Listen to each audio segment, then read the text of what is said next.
Hey there, my name's Ed and today I'm going to show you how to turn your DSLR footage into the film look using Final Cut Pro.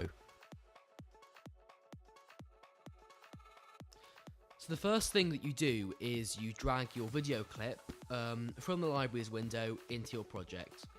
Now you've got to make sure that your video clip that you've already taken has the ISO set right, you've got your aperture right, and it's composed well and it's lit well.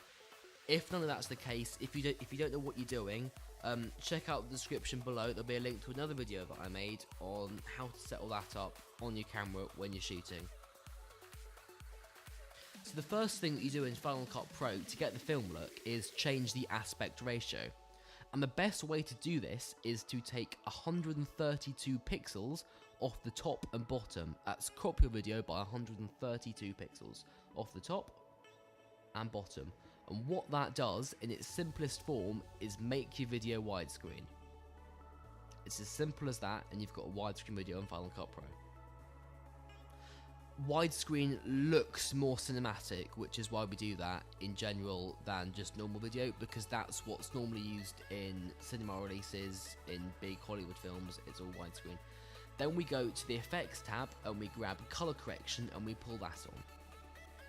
Then you go up to your edit video effects type window thing and you click on thing that says color board, and then we start off in the exposure setting.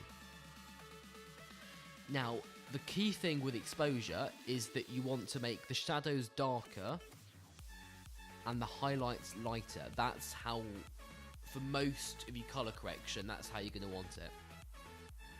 And that's what's standardly done in color correction in terms of exposure.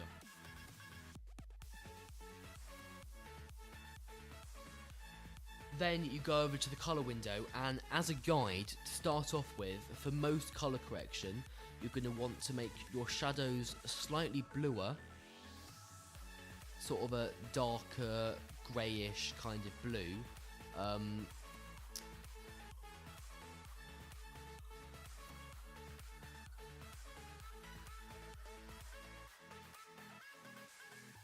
And you're also going to want to make your highlights more of a yellowy, orangey type colour, brighter basically, and warmer.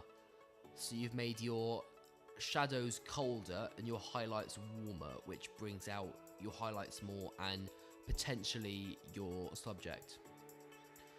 For other scenes, you might want to change the exposure so that you have a lower exposure, and you can even change the saturation to make the video more or less saturated.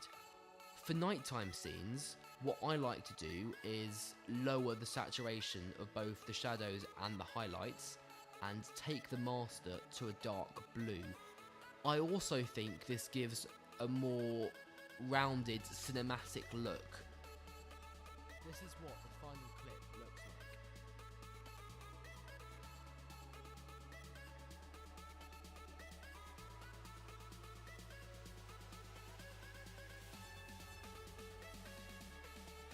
Thanks for watching. If you enjoyed that video, then please comment, rate and subscribe.